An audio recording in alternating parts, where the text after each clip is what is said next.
Hello दोस्तों, आज हम फिर आ गए हैं इंडिया और अफ़गानिस्तान के तीसरे ओडीआई का प्रीव्यू लेकर और ढेर सारी क्रिकेट पे बातों को लेकर। तो वीडियो शुरू करने से पहले बस मैं बोलना चाहूँगा कि 2-3 दिनों से हमारे चैनल पे के वीडियोस पे व्यूज़ तो आ रहे हैं, लेकिन सब्सक्राइब लगता है आप लोग वीडियो देख के भूल जाते हैं सब्सक्राइब करना। तो प्लीज़ हमारे चैनल को सब्सक्राइब भी कर लीजिए आगे की अपडेट्स के लिए। और जैसा कि हमने अब शॉर्ट भी अपलोड कर दी, वो एक सीरीज डिसएग्री या एग्री, तो उसका पहला क्वेश्चन भी आज रात तक आ जाएगा। तो आप ज़रूर कमेंट सेक्शन में बताइएगा कि आप उससे एग्री करते हैं या डिसएग्री करते हैं। तो बेसिकली अब जैसा कि पता ही है कि इंडिया वर्सेस अफ़गानिस्तान का सीरीज़, मतलब कि इंडिया तो जीत ही चुकी है। तीसरा मैच इंडिया के लिए फॉर्मेलिटी है, लेकिन अफ़गानिस्तान अपना बेस्ट गेम देने की ट्राई करेगी। एटलीस्ट एक मैच जीतने की कोशिश तो उनको करनी चाहिए। इंडिया तो क्लीन स्वीप के लिए जाएगी, हाँ, बट अफगानिस्तान पूरी कोशिश करेगी कि अवॉइड कर दे उसे और अपनी कम से कम मतलब थोड़ा सा बचा के चली जाए। इज्जत तो खैर क्या ही बचाई जाएगी, क्योंकि इंडिया के साथ है तो इज्जत की कोई बात ही नहीं है। आप हार भी ऐसी टीम से रहे हो जो इस समय वर्ल्ड की सबसे नंबर 1 टीम है। तो कोई दिक्कत की बात नहीं है, लेकिन अब अफगानिस्तान चाहेगी कि एक टफ टाइम दे इंडिया को। जैसे याद होगा पिछले बार जब इंडिया और अफगानिस्तान का T20 का सीरीज हुआ था, तो पहले 2 मैच इंडिया जीत गई थी, लेकिन तीसरे गेम जो बेंगलोर में हुआ था, उस दिन हम लोग कहाँ थे, मेरे को याद है महाकालेश्वर से वापस हम लोग गाड़ी में बैठ कर आ रहे थे।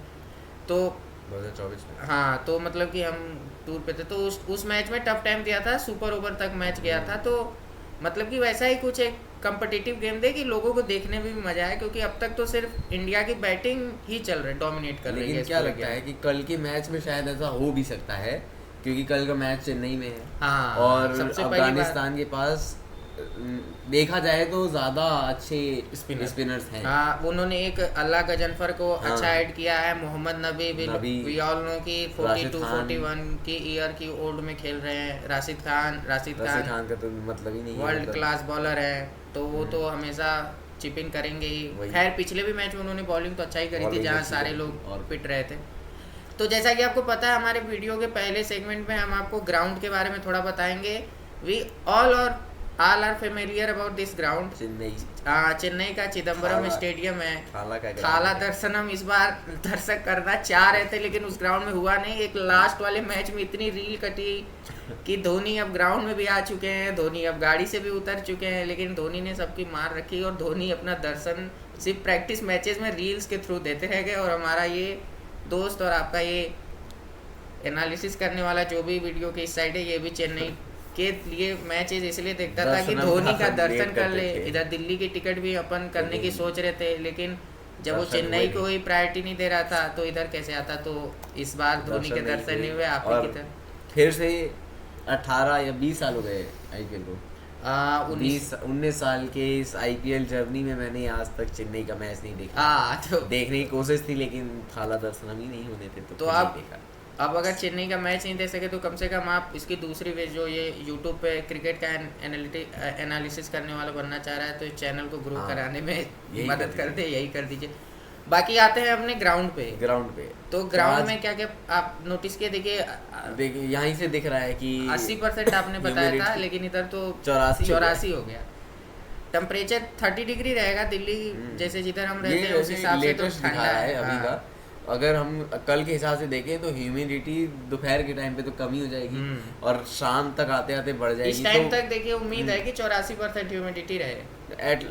एट लास्ट वही चीज़ है, चेन्नई का वो नॉर्मल रेगुलर पिच रहेगी, ब्लैक सॉइल वाली, जिसमें स्पिनर्स को काफ़ी मदद मिलती है।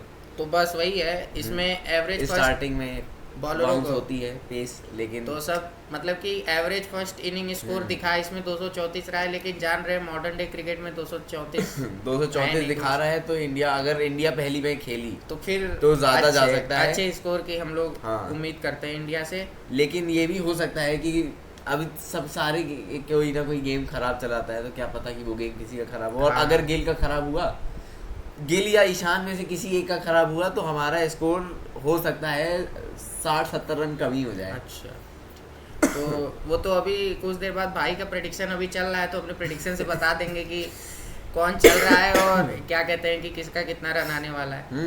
बाकी जो सेकेंड इनिंग्स का एवरेज स्कोर 211 है, जाहिर सी बात है, मतलब कि जो हाईएस्ट टोटल बन चुका है वो इंडिया ने बनाया है साउथ अफ्रीका के खिलाफ इस ग्राउंड में। बताइए, हाईएस्ट जो टोटल है वो 299 का है इस ग्राउंड में, और लोएस्ट टोटल केन्या ने बनाया है 69 बनाया है न्यूजीलैंड के खिलाफ।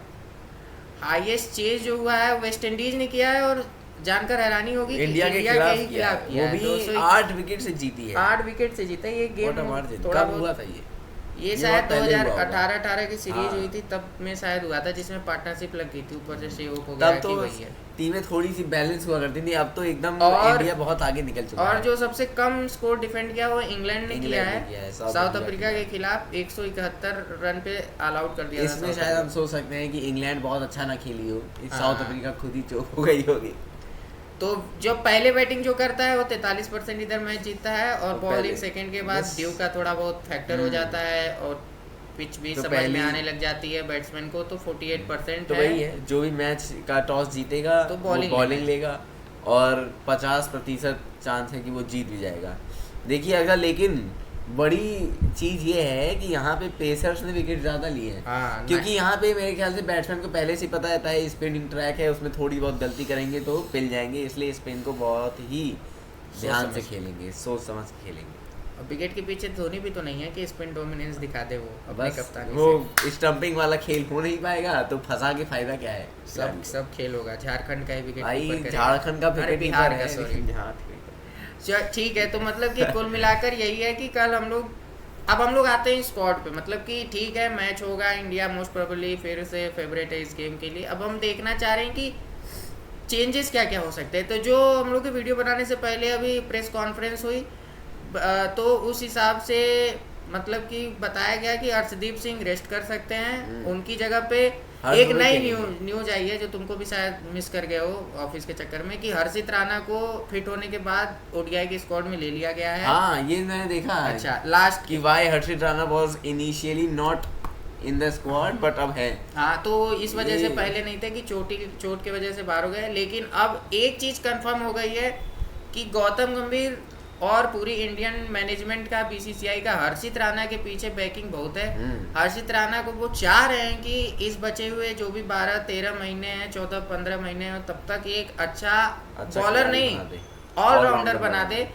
और साउथ अफ्रीका में हर्षित राणा का जाना मुझे लगता है कि कंफर्म सा ही है, अगर हर्षित राणा इंजरी स्केयर नहीं हुआ। क्या ऐसा हो सकता है कि कल स्पिनिंग ट्रैक है, स्पिनर्स का डे है, हमें दिख रहा है, क्या ऐसा हो सकता है कि हर्ष दुबे को ना लेके ये हर्षित राणा आ जाए? ना, अर्शदीप सिंह की जगह मैं बता रहा, अर्शदीप सिंह की जगह हर्षित राणा आएगा। और एक चेंज जो वापस मैं चाह रहा हूँ कि सुंदर को इस मैच में बैठा सकते हैं और हर्ष दुबे को खिला सकते हैं, क्योंकि सुंदर ठीक है लेकिन टेस्ट का बहुत अच्छा प्लेयर है, टेस्ट में रखें, लेकिन वाइट बॉल में हमको और भी अदर ऑप्शंस पे जाना चाहिए। सुंदर, हर्ष दुबे ने पहले मैच में 3 विकेट लिया, लेकिन उसके बाद उसको ड्रॉप करके वाशिंगटन सुंदर को खिलाया, हालांकि वाशिंगटन सुंदर ने अच्छी बॉलिंग करी। तो मेरे हिसाब से कल के मैच में एक जो पक्का चेंज दिख रहा है मुझे, वो अर्शदीप सिंह बाहर हो रहे हैं और हर्षित राणा अंदर आ रहे हैं। मेरे को ऐसा लग रहा है कि हो सकते हैं। बैटिंग में भी मुझे लग रहा है कि हमारे टॉप ऑर्डर में से कोई एक बल्लेबाज शायद हो सकता है बैठ जाए, या तो केएल राहुल को बैठा दिया जाएगा, या फिर बस केएल राहुल ही लग रहे हैं जिनको बैठा सकते हैं, और नीतीश कुमार रेड्डी को वापस टीम में लाया जा सकता है। लेकिन मुझे क्या लग रहा है कि एक फास्ट बॉलर की जगह हर्ष दुबे की एंट्री हो सकती है। कौन? 2 ही तो फास्ट बॉलर खिलाए थे। अर्शदीप की जगह अच्छा, तुमको मतलब हर्षित राणा नहीं खेल रहा है? नहीं, मुझे लग रहा है कि फास्ट बॉलर की एक्स्ट्रा एक स्पिनर खिलाएंगे ये लोग। अच्छा। क्योंकि स्पिनिंग ट्रैक है, और ये हर्ष दुबे स्पिन तो अच्छा फेंक ही रहा है। अभी पहली एक मैच खेला है, एक मैच में 4 विकेट लिए थे ना, 3 विकेट लिए थे, और ऑलराउंडर भी बहुत तगड़ा है, बैटिंग भी बड़ी अच्छी करता है, तो ये आ सकता है इसकी जगह। मुझे बस एक चीज और केएल राहुल का बाहर जाना मुझे लग रहा है कि केएल राहुल की जगह ट्राई कर सकते हैं। वैसे ठीक है, चांसेस देना चाहिए, लेकिन मुझे ये भी लग रहा है कि कल यशस्वी जायसवाल को एक मौका और देना चाहिए रोहित के साथ ओपनिंग करने के लिए। उसके बाद गिल तीसरे पे, ईशान किशन को निकालने की जरूरत नहीं है, वो पर्पल पैच में है, उसको खिलाते रहो सारे मैच, उससे जितना निकाल सकते हो इस पैच में निकालते रहो, बहुत मैचेस जिताएगा। नहीं, किशन की बात कर रहा हूं। हाँ, उसे तो खिलाओ, लेकिन मुझे लगता है ये भी सही बात है जायसवाल को कम से कम दोनों मैच खेल चुका है। ना एक मैच खेला, पहले में नहीं खेला था, पहले तो में नहीं खेला। खिला दो, ये नहीं लास्ट करना मैच भी चाहिए। खिला लो। मतलब कम से कम एक सीरीज तो दे ही देनी हाँ चाहिए बस ठीक कि है, अच्छा खेले तो ठीक है, नहीं खेले तो फिर वो बात की बात कारण है। भी तो रहेगा कि हमने हाँ, मौका दिया था, नहीं मौका है। दिया। नीतीश कुमार रेड्डी चोट की वजह से बाहर हुए थे, तो देखना होगा इस मैच में वापसी कर सकते हैं कि नहीं। तो मुझे जो लग रहा है वो कि अर्शदीप पक्के तौर पे बाहर हो रहे हैं, इसलिए नहीं कि खराब प्रदर्शन किया है, इसलिए कि तीसरा पहले ही मैच inform कर है, चुके 2 हैं। हम जीत चुके हैं, और आज उन्होंने प्रेस कॉन्फ्रेंस में बताया कि हम तीसरा मैच जा रहे हैं खेलने सीरीज जीत के। तो हम लोग ट्राई करेंगे अपना एक नया कॉम्बिनेशन। तो कल आपको नंबर 3 पे या तो गिल खेलते हुए दिखेंगे, या हो सकता है कोई एक नया player खेलते वर्कलोड हुए। मैनेजमेंट इम्पोर्टेंट होता है फास्ट बॉलर्स को। मेरी भी रील देख लीजिएगा गाइस। अच्छा हाँ, हमने एक नया थॉट मतलब कि सोचा है, तो जो कि इसने डिलीवर किया है, तो आप उस मतलब कि हम तो सबसे पहले आपको ये बताना चाह रहे हैं कि हमने अपना एक इंस्टाग्राम का पेज भी हाँ, बनाया है, जो यूट्यूब के क्रिकेट और डिस्क्रिप्शन चाय। में हम लिंक कर देंगे, cricket.chai. क्रिकेट और चाय। हाँ इस करके है, तो आप सर्च करेंगे, या हम आपको लिंक डिस्क्रिप्शन में और यूट्यूब के उसमें लिंक कर देंगे, आप वहाँ से जाकर हमको फॉलो करते हैं लेटेस्ट अपडेट के लिए। अगर मान लीजिए कभी हमारा एनालिसिस नहीं आना हुआ, हालांकि अभी हमारे वीडियो से कोई इतना एडिक्टेड नहीं है कि हमारा कोई इतना अपडेट लेने की कोशिश करेगा कि हम आ रहे हैं कि नहीं आ रहे हैं, या हमारा एनालिसिस आ रहा है कि नहीं आ रहा है, लेकिन तब भी आप वहाँ चले जाइए, मैच से जुड़ी भी काफ़ी इन्फॉर्मेशन आएगी अब, क्योंकि हम थोड़ा ज़्यादा एक्टिव हो रहे हैं, क्योंकि आपकी तरफ से थोड़ा ही बहुत सही लेकिन रिस्पांस आना स्टार्ट हो गया है। बस सब्सक्राइब का अब बटन कम से दबाकर, कम और हमारा एक हौसला, तरीके का तो आ रहा है। हाँ अब हमारा कम से कम आज तीसरी वीडियो है, इस पे भी अगर 50+ व्यूज आते तो हमें लगेगा कि अब हमारा वीडियो कुछ ऊपर उठ रहा है। बाकी आप सब्सक्राइब का बटन दबाते रहेंगे तो और हौसला मिलता रहेगा। अब हम आते हैं अपने मैच प्रेडिक्शंस के ऊपर। तो वही है कि ठीक है, अब बता दो तुम्हारा कौन टॉप स्कोरर रहेगा कल के मैच में, दोनों टीम मिलाकर तुम सेलेक्ट करो। इंडिया का ही प्लेयर ऑब्वियसली तुम बोलना चाहोगे, तो बोल दो। सबसे गिल मुझे नहीं लगता है कि बहुत ज्यादा स्कोर। हाँ तो वो तो लॉ ऑफ एवरेजेस के हिसाब से बोल लो। 2 मैच चल गया, तीसरा मैच नहीं चलेगा। हाँ तो लेकिन कल ईशान किशन तो चलेगा ही चलेगा, 50+ तो मार ही देगा। अच्छा ठीक, और टॉप स्कोरर वही है ईशान किशन। टॉप स्कोरर, हाँ टॉप स्कोरर में लगता है कल रोहित शर्मा मार दिया। अच्छा, रोहित शर्मा को बैक कर लो। हाँ कल रोहित शर्मा अभी 3 मैच में अभी तक सबसे ज्यादा स्कोर नहीं मारा है। नहीं। ठीक है 40 रन तो मार ही रहा है, लेकिन अभी मुझे लग रहा है ये 60 70 80 मार ही देगा। और सामने की तरफ से तो वही है, एक ही दो लोग हैं उनके। क्या मुझे लगता है कि अफगानिस्तान की तरफ से कल इब्राहिम जादरान की अच्छी बैटिंग आपको देखने को मिलेगी। जो मैं प्रेडिक्ट कर रहा हूँ कि अफगानिस्तान का टॉप स्कोरर होगा इब्राहिम जादरान। आपको अच्छा देखने को मिलेगा। गुरबाज एक बार छोटी और तेज स्टार्ट देकर, या फिर हो सकता है छोटी पारी उनकी रहे, मेरे को ज़्यादा उम्मीद नहीं है, लेकिन इब्राहिम जादरान और क्या कहते हैं कि अच्छा उमर जाई अगर कल खेलते हैं तो कल उमर जाई का भी ऑलराउंड प्रदर्शन देखने को मिल सकता है आपको। और इनके जो कप्तान है शहीदी, ये भी 40 रन की पारी खेलते हुए आपको दिख सकते हैं। सारे रन सब मार देंगे तो फिर तो जीतेंगे। ना मतलब बाकी तो फिर सिंगल डिजिट में ही आउट हो रहे हैं। और हमारी तरफ से कल मैं बैक कर रहा हूँ, अगर यशस्वी जायसवाल खेल रहा है तो कल मैं बैक कर रहा हूँ जायसवाल को, कि जायसवाल होगा हमारा टॉप स्कोरर। अगर जायसवाल खेल रहा है तो जायसवाल होगा टॉप स्कोरर, नहीं तो फिर से मैं अपनी बैक कर रहा हूँ अय्यर को। अय्यर बहुत नीचे आ रहा है यार, मुझे दिक्कत की बात यही है कि 30-35 ओवर के बाद आ रहा है, तब तक प्लेटफॉर्म सर्टिफिकेट मारने के चक्कर में आउट हो रहा है। लेकिन मैं जायसवाल को बैक कर रहा हूँ, नहीं तो फिर उसके बाद श्रेयस अय्यर है मेरे टॉप स्कोरर। बाकी टॉप विकेट टेकर में मैं कल जाना चाहूँगा, टॉप विकेट टेकर में वही है कल, वही स्पिन बॉलिंग। लेकिन ठीक है, टॉप विकेट टेकर कौन हो सकता है? टॉप विकेट टेकर कल मैं थोड़ा सा अफगानिस्तान से होगा। अच्छा कौन? अरे क्या नाम था उसका? अल्लाह का जन पर खरोटे फिर होगा। अच्छा, खरोटे को पहली बार ही देखे, पहली बार ही प्रेडिक्शन सही हो रही है, तो दूसरी बार भी मैं थोड़ा हट के लेना चाहूँगा। प्रिंस यादव होंगे हमारे कल के भी टॉप विकेट टेकर। अगर प्रिंस यादव खेलते हैं राशिद खान होगा। अच्छा ठीक, राशिद खान मेरा, प्रिंस यादव। इंडिया जीत रही है तो दोनों का ही प्रेडिक्शन है। बाकी तो मतलब यही है कि सारे लोग मतलब कि चैनल को सब्सक्राइब कर लीजिए, और आप भी अपने प्रेडिक्शन कमेंट सेक्शन में दिया करिए। मतलब कि आपके तरफ से कोई इनपुट तो रहे, हम भी तो जाने कि आप कितना जानते हैं। आप सारा चीज़ हमसे जान लेते हैं कौन जीतेगा, आप भी अपनी प्रेडिक्शन दीजिए कि कौन जीतेगा कौन हारेगा। इंडिया जीतेगी नो डाउट, लेकिन कौन सबसे ज़्यादा रन मारेगा, कौन क्या होगा, वो तो बताइए। बाकी हाँ, एक चीज़ का जवाब मैं जानना चाहूँ कि हर्षित राणा का जो इंक्लूजन हुआ है इसमें, क्या कहते हैं कि टीम इंडिया में अचानक से, वो सही है कि नहीं? क्योंकि एक चीज़ मैं मानता हूँ कि ठीक है, हर्षित राणा से भी वेल डिजर्विंग लोग बैठे हैं बाहर जिनको खेलना चाहिए, लेकिन यार बच्चा 22-23 साल का है, 24 साल का है, देखने में बड़े बड़ा लगता हो, लेकिन ठीक है, अभी तक कुछ उसने ऐसा परफॉर्म नहीं किया है जिसकी वजह से उसको इतना हिट मिले जितना सोशल मीडिया पे मिल रहा है।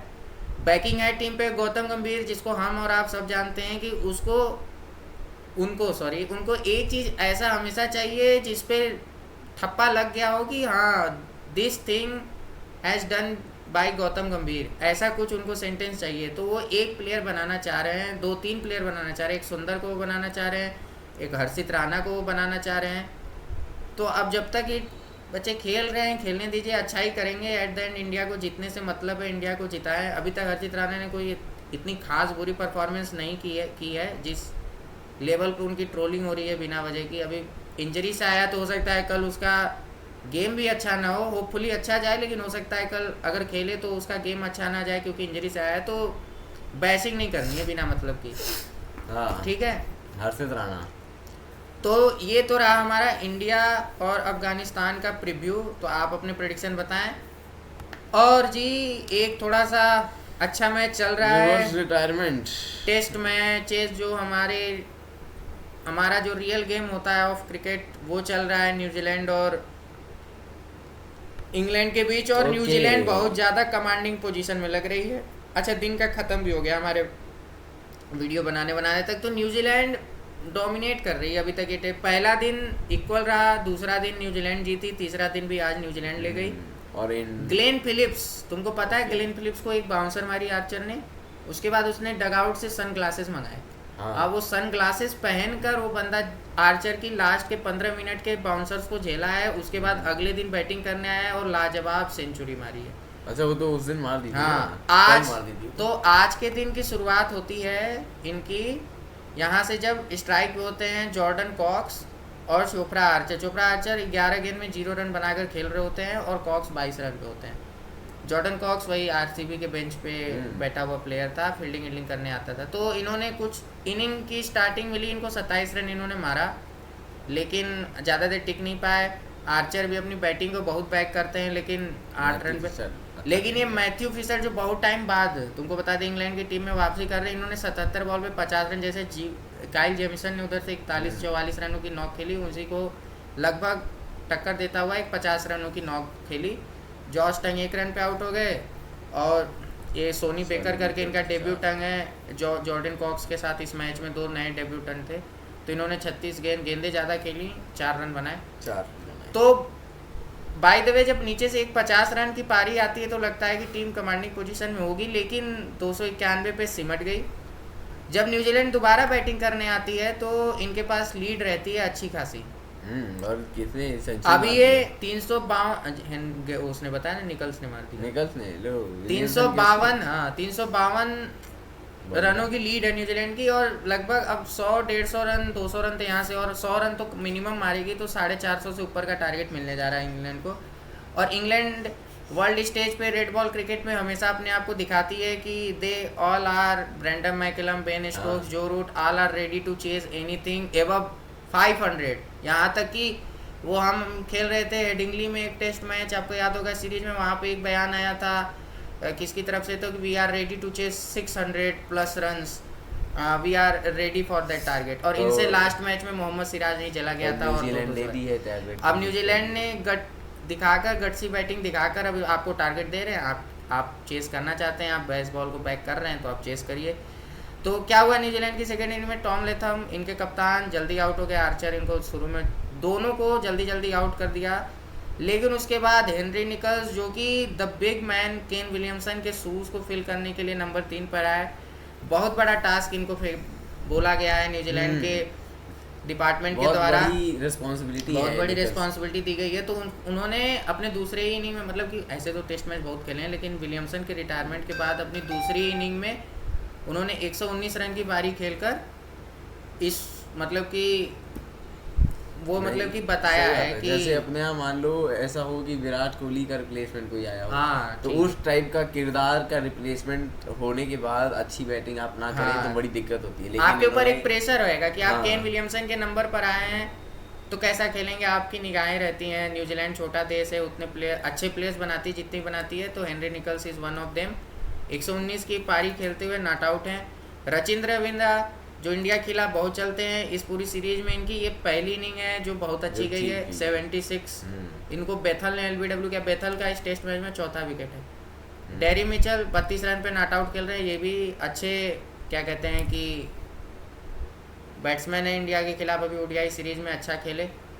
बाकी बॉलिंग में ये एक विकेट आर्चर को मिला, एक विकेट डंग को मिला। तो आप इसका भी प्रेडिक्ट करिए कि न्यूजीलैंड कितने रनों का टारगेट देगी इंग्लैंड को, कि सेफ रहेगा। मेरे हिसाब से तो 450 सेव अब कुछ भी, हालांकि अभी डे 3 ही है। 352, हाँ। और आप कल लंच तक खेलिए, लंच के बाद तक टी तक खेलिए, टी के बाद आप उनको बैटिंग दे दीजिए। शायद यहाँ से 5 आप तक पहुंच रहे हैं। यहाँ से आप 150 160 रन और मारिए, 410 मतलब कि यहाँ से 510 512 के बीच में कोई भी टारगेट दीजिए, आप सेफ हैं, आप जीतेंगे।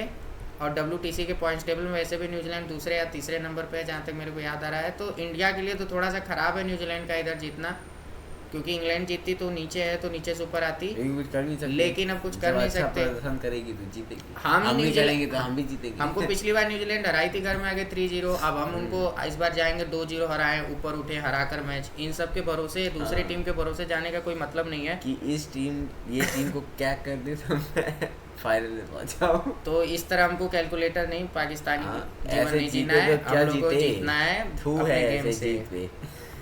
तो मतलब यही है, आज के वीडियो में यही है। ढेर सारी बातचीत हुई आपसे, अच्छा लगा बातचीत करके। एक बार उस पे भी नजर मार लेते हैं, किस पे? वुमेन्स पे। वुमेन्स क्या कर रही हैं? New Zealand women versus Ireland women चल रहा है, चलने तो कोई नहीं। आयरलैंड वुमेन ने 2 विकेट गिरा भी दिए 8 रन और पे। आज ही का मैच है ये भी। अच्छा, आज एक चीज और हुई, इंडिया का मैच नहीं हुआ इंडिया है? का मैच कल परसों है, परसों है तो ये साउथ हटा अफ्रीका देंगे। वुमेन। एक चीज और हुई कि आज ऑस्ट्रेलिया बांग्लादेश को हराकर सीरीज जीत गई T20 का। अच्छा, हम्म। और वो T20 सीरीज तो जीती जाएगी। 196 रन बनाए थे ऑस्ट्रेलिया ने पहली बैटिंग करके, 197 का टारगेट दिया था। ये अच्छा खेल रहे थे भाई, मैंने एक बार देखा मैच, तो ये मतलब कि इनको 10 ओवर में ये 102 पे 2 विकेट थे। उसके बाद ये अचानक से स्कोर कार्ड पे नजर मारते कोलैप्स करते, ये खेल रहा था सैफ हसन और नीचे से खेल रहा था मैं ये क्या कहते हैं कि ये इमोन, ये दोनों की पार्टनरशिप लगी हुई थी। ये लोग 102 पे 2 विकेट थे 10 ओवर कुछ बॉल में, 95-99 रन चाहिए था 60-61 बॉल में। उसके बाद ये पता नहीं कैसा कोलैप्स करते हैं कि ये मैच ही हार जाते हैं 7 रनों से। थाला फॉरा रीजन हो जाता है क्रोएशिया इनका। ने कितने विकेट लिए? 1 विकेट लिया। किसने? इसने नाथन एलिस ने। अच्छा, बढ़िया बॉलर है ये तो। जम्पा ने भी 1 विकेट लिए। और बैटिंग में आज कूपर कॉनली फेल रहा है। आज इनका दूसरा, जो भी यंगस्टर तो नहीं कहेंगे, कम मैच खेला हुआ, इनएक्सपीरियंस है अभी तो। मैट रेंसॉ ने अच्छा खेला और हमारा फिनिशर टिम डेविड ने भी अच्छा फिनिश किया। उसके बाद जॉस इंग्लिश और मिचेल मार्श तो सस्ते में ही आउट हो गए। मिचेल मार्श तो क्या भद्दी पारी खेलकर आउट हुए हैं। 19 में 20 इज कभी जस्टिफाइड इनिंग नहीं है T20 में। तो यही है दोस्तों। 21 में 15 तो मतलब यही है। बाकी तो ठीक है, मतलब कि अब सबसे जो मैं हमको देखने लायक मैच है वो कल इंडिया वर्सेस अफगानिस्तान का दिन है। कल वीकेंड का दिन है, तो हम अच्छे से इस मैच को देखेंगे और इस मैच के पोस्ट मैच प्रीव्यू में और ढेर सारी बातों के साथ और कल आपको जल्द से जल्द हम इसका रिव्यू देंगे। प्रीव्यू तो अभी दे रहे हैं, कल जैसे ही मैच खत्म होगा उसके वीडियो बनाने में जो हाँ, टाइम लगेगा 1-1.5 घंटे के अंदर आपको वीडियो देखने को मिल जाएगा। हम लोग के पास थोड़ा सा भी सिस्टम नॉर्मल सा ही है, तो उससे अब पोस्ट होने में टाइम लगता है, तो आपको मतलब जल्दी देने की कोशिश करेंगे। आज की वीडियो थोड़ी लेट होगी क्योंकि हम लोग थोड़ा रिलैक्स करने लग गए थे, बहुत ऑफिस वर्क हो गया था इधर हफ्ते भर में। बाकी आप अपना ध्यान रखिए, खुश रहिए, चैनल को सब्सक्राइब कर दीजिए, लाइक कर दीजिए और इंस्टा पेज को भी फॉलो कर दीजिए। उधर पहला क्वेश्चन जो डिसएग्री एग्री चैलेंज का है वो आने वाला है आपके सामने, तो उसके लिए तैयार रहिए और अपना व्यू देते रहिए, रिव्यू देते रहिए, कमेंट सेक्शन में कमेंट करिए। और वेरी थैंक यू फॉर 70-80 जितने भी व्यूज अभी कंसिस्टेंटली आ रहे हैं उसके लिए। और गुड नाइट, भारत माता की जय और ख्याल रखिए अपना। Thank you.